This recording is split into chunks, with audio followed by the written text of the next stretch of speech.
হয়েছে।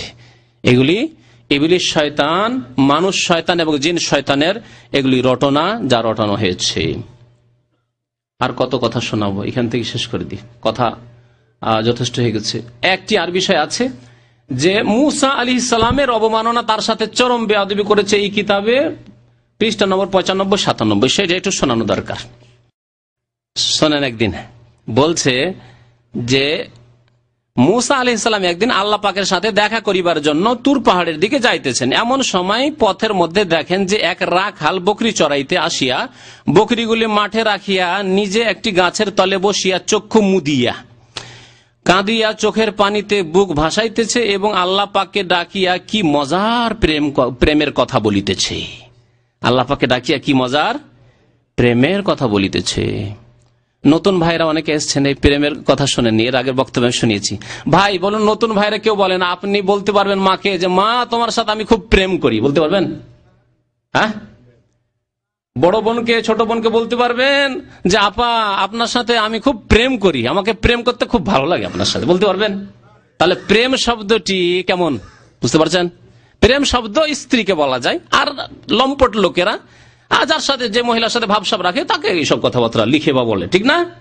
তাহলে বোঝা গেল যে প্রেম বাবা মাকে, বোনকে, খালাকে, ফুফুকে বলা যাবে না, যাবে? তাহলে বাবা মাকে ভালোবাসেন, বোনকে ভালোবাসেন, কি বলেন? আপা আপনাকে খুব ভালোবাসি, বলা যাবে না? যাবে না, সেই বলা যাবে। আল্লাহ তাই কোরআনে কারীমে মহাব্বতের কথা বলেছেন, কোথাও ইশকের কথা কোরআনে কারীমে বলেননি। নবীর কোন হাদিসে ইশকের কথা, প্রেমের কথা নেই, কিন্তু মহাব্বতের কথা আছে। ইন কুনতুম তুহিব্বুন আল্লাহ, যদি তোমরা আল্লাহকে ভালোবাসো ফাত্তাবিউনি, তাহলে আমার অনুসরণ করো, মুহাম্মদ সাল্লাল্লাহু আলাইহি ওয়াসাল্লামের অনুসরণ করো। আল্লাহ বলছেন, হ্যাঁ, আহাব্বা ইলাইকুম মিনাল্লাহি ওয়া রাসূলিহি, ভালোবাসার মহাব্বতের কথা আল্লাহ বলেছেন।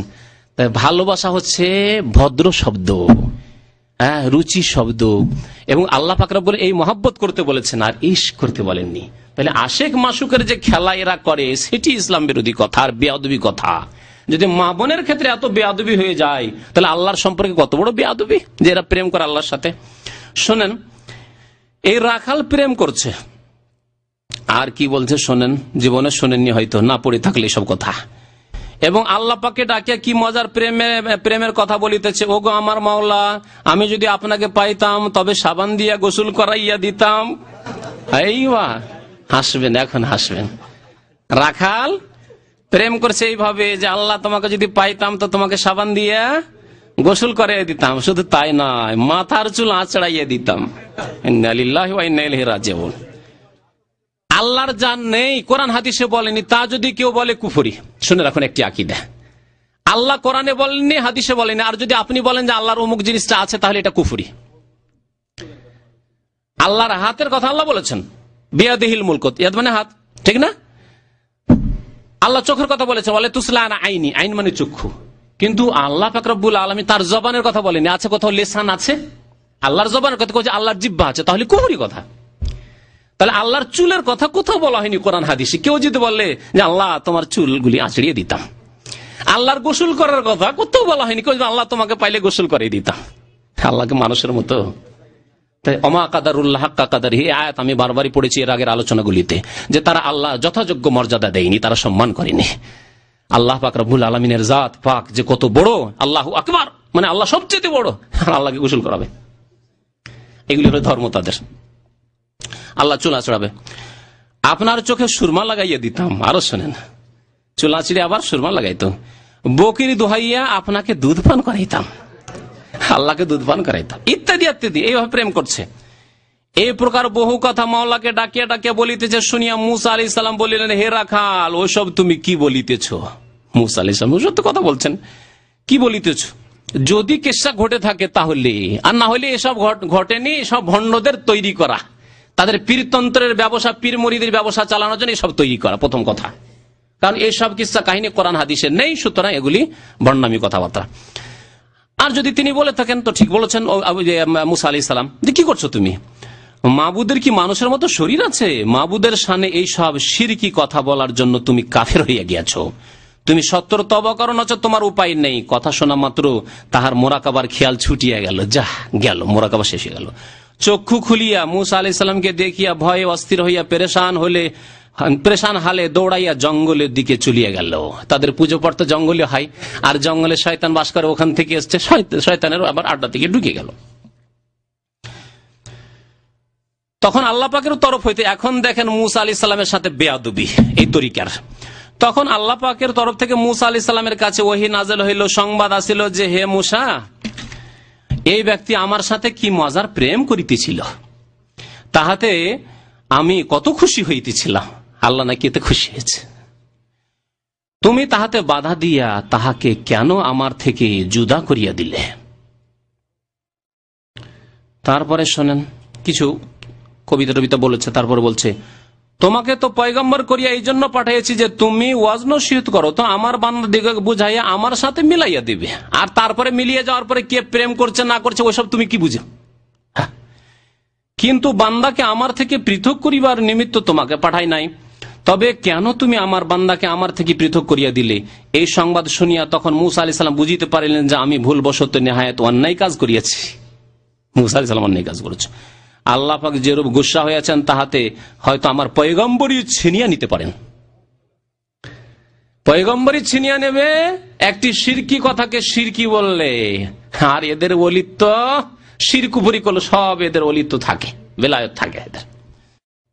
আর একটি কবিতা শোনাচ্ছে, পৃষ্ঠা নম্বর 97, বলছে আমি আল্লাহ পাকের নূরে গর্ক হইয়া সিদরাতুল মুনতাহা হইতে 1,00,000 বছরের রাস্তা অতিক্রম করিয়াছিলাম। এগুলি করে তারা, সিদরাতুল মুনতাহা হইতেও 1,00,000 বছরের রাস্তা অতিক্রম করেছে। মাবুদের নূরের বাগানে দৌড়াতে দৌড়াতে মাওলা পাকের খাস দরবারে পৌঁছিয়া তাহার সাথে দেখা করিব, এই ছিল আমার আশা। এগুলি সব সুফিদের, ভণ্ডদের সব কথাবার্তা। আর একটি কুফরি কথা শোনেন, হে মুমিন ভাই সকল, এখন বুঝিয়ালন যে মূর্খ লোক মারেফতের উপরের দরজায় পৌঁছিতে পারে কিনা, এবং ইহাও খেয়াল করুন যে মারেফতের রাস্তা কত বড় কঠিন ও কত গোপন, যেখানে মুসা আলাইহিস সালামের মতো অত বড় পয়গম্বরও একজন সাধারণ রাখালের হাল বুঝিতে পারেন নাই। কত বড় কুফরি কথা! রাখাল প্রেম করছে, মারেফত করছে, আর মুসা আলাইহিস সালামের মারেফত হাসিল নাই। তাহলে বুঝা গেল এই ধর্ম কোত্থেকে এসছে।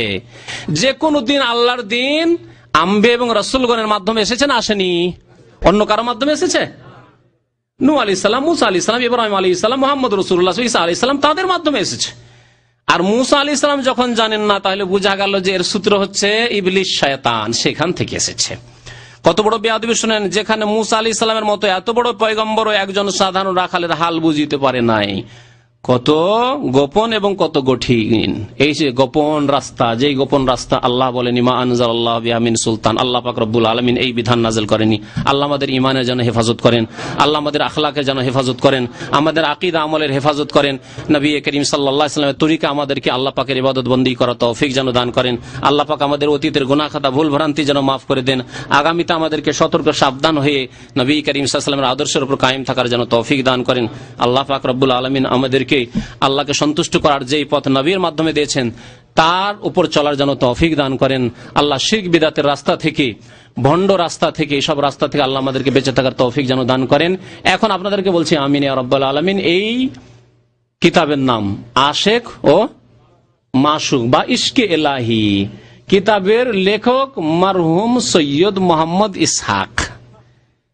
মারহুম সৈয়দ মোহাম্মদ ইসহাক কে তিনি? ফজলুল করিমের বাবা পীর। বাবা পীর, জি। এই হচ্ছে ওই তরিকার অবস্থায় যেই তরিকাকে হাক্কানি তরিকা বলা হয়। তাহলে বাকি তরিকা সম্পর্কে হাদিস ওয়ালা হারাজ, যা বলবেন তাই তারা করেছে। আল্লাহ হেফাজত করে।